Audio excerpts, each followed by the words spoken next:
Welcome back to Heartfelt Awakening Radio. I am your host, Denny Van. I am a Reverend Doctor, spiritual counselor, and hypnotherapist. And today we are talking about transformational journeys to spirit with Amanda Smith. And Amanda Smith is a guest here today, and she wants to talk about her journey on this physical and mental health and how writing helped her shift and see more of the positive light in things. So Amanda, welcome aboard. Welcome to Heartfelt Awakening Radio. How are you? I'm doing great today. So tell us, darling, your transformational journey to spirit. What was that spark that got you on this journey of healing? I think it was when I was a little younger. I had been writing since I was 13 to deal with some mental issues that had been going on in my life. I had several family members that were addicted to drugs, and I eventually ended up turning there myself until I handed one of them a poem that I had written, and he smiled and went to rehab the next day. That was my turning point, where even though I'm going through things, I can help somebody else. And through helping them, it helps me to deal with the physical issues that I have and the mental issues that I have. Would you like to share more? Tell us more about these physical and mental issues that you were experiencing. I have fibromyalgia, degenerative disc disease. I have extreme arthritis in my back. I've got something going on with my shoulder they can't figure out now. I'm asthmatic. And then I go to the mental, where I'm bipolar. I have ADD, ADHD. I'm agoraphobic. I hate getting out of my house. Through COVID, that's actually been a blessing. So there are several things there. And then I have extreme anger issues that I have learned to write out instead of acting out like I would have when I was younger. I have learned to write out those. So you're saying that there was a point where you would just, boom, automatically be acting out, but you shifted to writing out. Tell us what that process looks like. When I was younger, my best friend, who is now my husband for the last 3 years, has been my best friend for 30. If I got angry in high school, I'd go punch him in the throat, punch him in the face, whatever. He always blew it off because he knew I was having a bad day, which made him my best friend forever. And then it slowly transitioned. I had my kids, and then there was a physical violence in that relationship. And I went from, okay, I can't snap like I want to because I have these 2 little babies around, to, okay, I need to figure out something else. And then I started going to therapy, and my therapist told me, she's like, there are several ways to do it. What's your favorite thing to do? So I write. She's like, write out what you would do to those people instead of doing what you want to do. Write out every extreme thing you can think of and see how it makes you feel. And it worked amazing. So you would write out, I want to punch this person in the face so bad. I mean, what does that look like when you're writing it out and you're experiencing something, you feel the anger coming up and you start to write? I've gone for more of a torture feel. I don't know why, but it's the more angry I am, the more I think, what would I do to this person in the most extreme fashion that I could? And as I'm writing, it's like I can feel this anger. And as I come to the point where I finally, like, I have a book called Serial Love Bound, where I actually kill off people that I'm angry at. I change their names, change the way they look, and just that emotional release of, okay, now I can handle this is so much better than, I know I'm going to jail because I've hit somebody.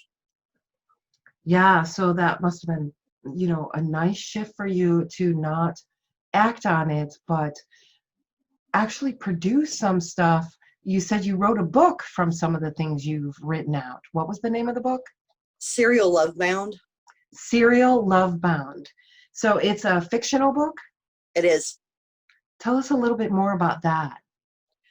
I went through several relationships when I was younger that were very, very volatile. So what I did was, when I started writing out my fantasies and the things that I would do to these people, I was like, okay, nobody wants to be alone. So in my book, I have a female and a male character, and they end up meeting up and getting married. So it goes from, I'm doing this alone, to I've got somebody who finally understands me. Because I think that's what everybody's looking for, is that one person that's going to totally understand everything that they're going through, whether it's Yes. best friend or husband or whatever. Yes. And you mentioned something like you never felt like the world thought I should. Tell us a little bit more about that. The way my mind works is totally backwards compared to most people. You know, you get mad, most people think, okay, walk away. I don't. I think, okay, how am I going to harm this person in the most extreme way fashionable? But now instead of playing it out in my head, I play it out in my writing. So it's like, if you want to go off and smack your ex-husband, instead of smacking my ex-husband, I wrote him in a book. And it was so much more released to think I could do so much more to this person in writing than I can ever do to him physically. Because the world doesn't think that you should be thinking like that. And that's where the mental illness all plays in. Yes, it's you should not be doing that. You need to be fixed. You need to be thinking this way. So how did you deal with that? Because you mentioned I'm like the opposite of everybody. And once you accepted that, Being the opposite of everybody, it's different. I always felt like the black sheep. I always felt like the outcast. I was but I was always one of those people at school that you don't pick on somebody who has disabilities, whether it's the kids who have the special ed classes or anything like that. You know, I've had a little sister that I adopted who's my sister's best friend, and she had scoliosis. Well, in school, she had a turtle shell. And I think that's a lot of where I started to transition between, okay, I'm not going to be the outcast anymore. I'm going to be the savior, the one that's there to help the kids that can't help themselves. love it. And so you mentioned a little bit of a story of something that happened to you when you were 12. It was a very hectic time. Tell us more about that precious age, 12. What was going on there? My parents were actually getting divorced. And I was so used to my mom and my dad being together. I had a 2-year-old little sister. So it was really hectic. It went from I have mom and dad to, okay, I'm living with mom, but I'm with dad on the weekends. And I didn't like it. I didn't know how to feel about it. I didn't process feelings at that age, which is a lot of, it's called BPD. It's borderline personality disorder, where you don't process feelings like other people do. You tend to bury them down or have extreme emotions. So it's kind of like being bipolar. They kind of run together. But dealing with that, it was like, okay, that's when I really started the writing. But I found my passion in poetry there, and trying to find something good every day that I could look at, whether it was the smallest flower to, okay, today's a good day. I've got a rainbow. It rained, but there's a rainbow at the end of it. Beautiful. Yes. Trying to, you're really looking for that silver lining. Yeah, Right. sometimes we got to look pretty hard for it, right? Yes. Exactly. And so you talk about, this helped you to live your life in a much more meaningful way, just to see others smile. So what have you done to encourage others to smile? I have days where I will find somebody that is just down. There's times it just helps to stop and talk to somebody. You don't have to write a book. You don't have to do music. Granted, a lot of the music I listen to is a lot of the Christian music and inspirational music that helps uplift me. But I've had times where I've been by the courthouse and somebody's having a bad day, and it's like, hey, you just want to talk? So it's helped me to open up to other people and realize that it's not about just one person. It's not about just me, not about my life. It's about all the people around me, and how can you make one person's life better today? Beautiful. And so this process has really helped you, it seems, with what they're calling mental issues. You Yes. mentioned some of the physical issues. How has this process benefited your physical issues? I feel like since I'm dealing with my mental issues in the way that I'm dealing with them, I don't have as much stress, and without as much stress, I don't have as much pain. It's still really bad some days, but it's not to the point where I can't get out of bed. And that kind of, in relieving what I've got mentally built up, I can go on with my day. So would you say the mental buildup affects the fibromyalgia, maybe creating a flare-up because of the mental buildup? Or does the flare-up cause more of that mental? Have you noticed any of those variations? I think the mental actually causes the flare up from the fibromyalgia, because the more mental blockage we have, the more stressed we are. And the more stressed you are, the more your body takes it out on you. I couldn't agree with you more. Wonderful. So with everything that you've gone through on the mental health side and the physical issues, what would you tell someone who is maybe just starting out on their journey? If you have mental issues, find something that works for you. It doesn't matter if it's writing, if it's singing, if it's going out in the woods and screaming your head off. I've done that a few times. Find something that works for you. If it's physical, I have a great doctor. I will admit, I can go to him for anything. Find that friend. Find that friend that's going to go, hey, just talk to me. Or walk up to somebody, random stranger. I just need somebody to talk to. It's the best thing anybody can do to start really working through. And it doesn't take a therapist to really work through your journey. That's one thing I have learned. I've been through several of them. So I've worked with people where they know they have to get the help, and yet there's something stopping them from getting the help. So what would you say to somebody who's maybe hesitant to reach out? Because I've worked with people, I have nobody I can talk to. I don't have these things. How would you encourage them? A lot of it is, you may not feel like you have it, but there is someone out there. It may, you may not realize it may be a friend. It may be a family member. I know several people online have the box up. If you just need to talk to me. I'm one of those people.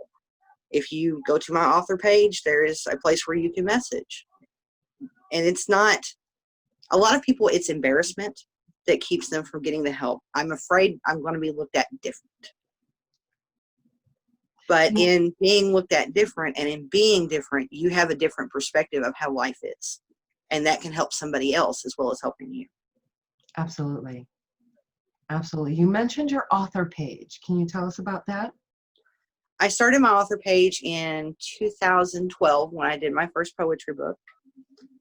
I've got several of my poems on there. I've got some excerpts from 2 of my poetry books, a couple of kids' books, and my serial killer romance novel, The Serial Love Bound. So if you're just kind of interested, or if you just need a pick-me-up, it's there. Be my guest to jump on and look at it. You never know what's going to help. Yes, consuming that information for the mind, for a pick-me-up. Very cool. So if we go to that website, you mentioned having a chat with you. Is that correct? There is a message board where people can get on and personally message me, and I'm always willing to talk to anybody. I'm one of those, I love to talk. I don't like being around a lot of people. I get the stage fright and things like that, but I do like to talk one-on-one. And I'm always willing to talk to anybody that wants to message me. Excellent. And I'm wondering, I know this might be putting you on the spot, but do you have that poem that your friend read that made him go to rehab? I actually don't have it on me. I have it on I had it on my computer, and my computer kind of fried, but it's called, I think it's called Satan's Drug. That was written a long, long time ago. The poem that you read to your friend is in your book, The Hopes, Heartaches, and Dreams of a Young Woman's Soul. Yes. Very good. So this is the one that you read to your friend, or you had your friend read it and he went to rehab. Is it okay if I read it from your page? Yes, that's the whole thing then. And so it's perfectly fine. If you want to read it, it's perfectly fine. I'm going to make it big so I can see it easily. So the poem that you had your friend is called Hope Flies High. I found it on your Facebook page. Awesome. So I'll leave that link in the description so people can find it. But this is the poem that your friend read it and went straight to rehab, right? Yes. Okay, so it's called Hope Flies High. Sunshine makes white wings glisten silver as she flies high. She sparkles in the sky like a beacon to all those in the dark. The sky darkens, her wings turn white. The storm clouds roll in, yet she is still visible through the storm. The wind and rain may batter her wings, but she still carries on. Nothing will keep her from her true purpose in life. She leads them all to Him. She shows them the way. They follow her to golden glory, though some still stray. She will come around time and again through the rain and the wind. She is the hope in the storm of life. She sees man's eternal life. She leads them home, though she may be broken and bruised, to the Lord's outstretched arm that are not far from view. She hears their prayers and knows their pain. She has felt it all throughout the hard rains, yet she comes again and again, the dove of God and faith of man. So, what sparked in him to make him go to rehab after reading this poem? Hope. Hope. I've learned a lot of drug addiction is feeling like there's no hope. There's nothing left. There's no reason. Where's the joy? If I don't have joy in my life, I'm going to find a way. And drug addiction is a false hope. Tell us more about this drug addiction being a false hope. What does that look like? When I went through domestic violence with my first marriage, I actually left my kids with him and I moved out of state because I felt like nobody understood. Like, even though my mom was there and she would talk to me, she didn't understand. And I got hooked on some pretty bad drugs for a while. And it took a point where I didn't wake up in the morning and see any good even in myself. And it took probably 6 months, and my daughter called me and she said, "Mom, I need you." And that's when I realized that there's something there that I wasn't looking at. I wasn't looking at my kids. What am I teaching my kids? If I teach my daughter and my son how to look at every day and find one beautiful thing a day, I've done my job. And so drugs was your surrogate hope. How did it give you hope? It made me feel good. It made me feel like it doesn't matter what anybody thinks of me. And that was a lot of where I was wrong, because it did matter. False hope. It's Yeah. exactly what it was. Wow. Profound. Beautiful. Quite a shift. And so since, being 2020, what's been going on with you lately? I've actually been writing a sequel to Serial Love Bound. I have found that being alone is actually helping. Like, I don't have a lot of people that come over anymore, and COVID, for a lot of people, it's hard because they want to go out and party, especially the younger group. You know, my daughter, she's 19. She's fixing to have her first baby, and she's slowed down through COVID, and she's, more at home, and it's kind of nice to just have that family time. So you're going to be a grandma for the first time? Here in about a week. Wow. Congratulations. That is wonderful. Now that just hope led to this, Yes. What a transformation. What would you do differently if you were to go back and do it all again? Would you do anything differently? I don't know if I could say I would, because that's made me who I am. It taught me lessons that I could help somebody else with through my own experiences. And that's just me. Excellent. Thank you. Thank you so much, Amanda, for being on Heartfelt Awakening Radio and sharing your transformational journey to spirit.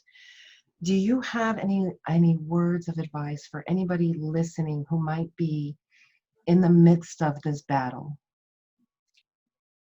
don't be afraid to get away from your demons. Don't be afraid to be embarrassed. It's not embarrassing to have mental illness. And drugs aren't going to bring you the hope that you need. It's all a matter of finding a perspective, finding one thing you can look at every day, whether it's the grass on the ground or the birds in the sky, and finding one thing that you can find hope in, true hope. Excellent. Thank you. Thank you so much for listening to another transformational journey to spirit with Amanda Smith. Thank you so much, Amanda, for being with us. And be sure to subscribe because you don't want to miss any more of these amazing transformational journeys to spirit. We'll see you on the next one.